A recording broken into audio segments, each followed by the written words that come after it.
Assalamualaikum warahmatullahi wabarakatuh. Saya Fasya Juliwati ingin menjelaskan tentang sumber hukum Islam. Sumber hukum syariat Islam adalah Al-Quran dan Al-Hadis. Sebagai hukum dan ketentuan yang diturunkan Allah Subhanahu wa Ta'ala, syariat Islam telah menetapkan tujuan-tujuan luhur yang akan menjaga kehormatan manusia. Sumber hukum Islam dibagi menjadi dua, yaitu sumber hukum primer dan sumber hukum sekunder. Pengertian politik dalam Islam. Politik di dalam bahasa Arab dikenal dengan istilah siyasah. Jadi, asalnya makna siyasah atau politik tersebut diterapkan pada pengurusan dan pelatihan gembalaan. Adapun tujuan politik Islam, diantaranya yang pertama, menegakkan agama, merealisasikan penghambaan kepada Allah Subhanahu wa Ta'ala, Tuhan semesta alam. Yang kedua, menegakkan keadilan. Maksudnya adalah untuk mewujudkan satu umat yang berdiri di atas kebaikan dan keadilan. Yang terakhir ada memperbaiki keadaan manusia. Maksudnya hukum Islam tidak terbatas semata-mata adanya kepemimpinan yang membawa kepada penyatuan orang Islam saja. Yang ketiga, saya akan menjelaskan tentang ekonomi Islam.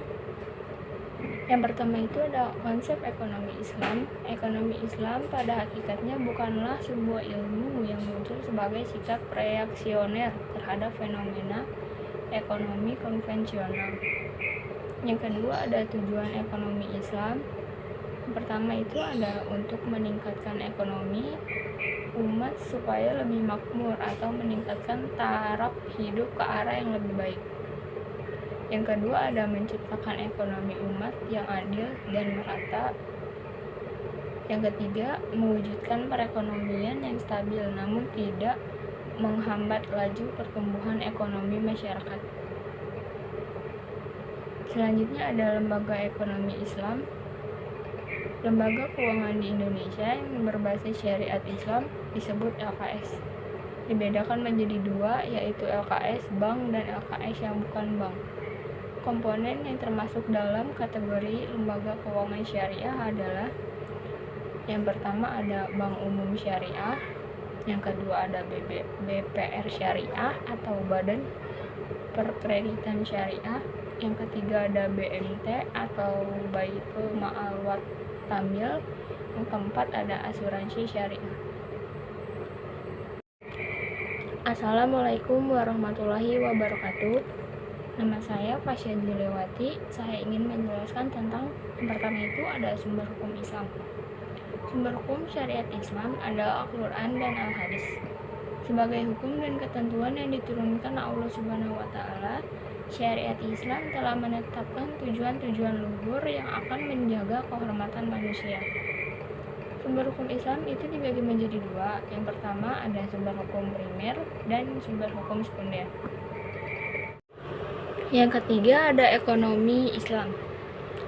Konsep ekonomi Islam pada hakikatnya bukanlah sebuah ilmu yang muncul sebagai sikap reaksioner terhadap fenomena ekonomi konvensional. Yang kedua ada tujuan ekonomi Islam. Yang pertama itu ada untuk meningkatkan ekonomi umat supaya lebih makmur atau meningkatkan taraf hidup ke arah yang lebih baik. Yang kedua, menciptakan ekonomi umat yang adil dan merata. Yang ketiga, mewujudkan perekonomian yang stabil namun tidak menghambat laju pertumbuhan ekonomi masyarakat. Selanjutnya, saya akan juga menjelaskan tentang lembaga ekonomi Islam. Lembaga keuangan di Indonesia yang berbasis syariah Islam disebut LKS. Dibedakan menjadi dua, yaitu LKS bank dan LKS yang bukan bank.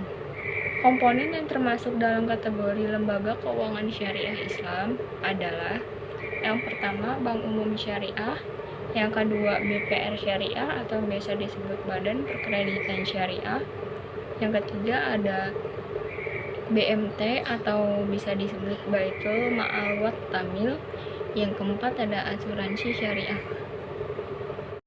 Sedangkan toleransi antar umat beragama sebagai makhluk sosial, manusia tentunya harus hidup sebuah masyarakat yang kompleks akan nilai karena terdiri dari berbagai macam suku dan agama.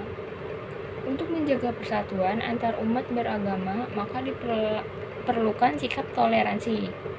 Dalam Kamus Besar Bahasa Indonesia, sikap memiliki arti perbuatan yang berdasarkan pada pendirian dan keyakinan, sedangkan toleransi berasal dari bahasa Latin yaitu tolerare, artinya menahan diri, bersikap sabar, membiarkan orang yang berpendapat lain, dan berhati lapang terhadap orang-orang yang memiliki pendapat berbeda. Sekian dari saya. Wassalamualaikum warahmatullahi wabarakatuh.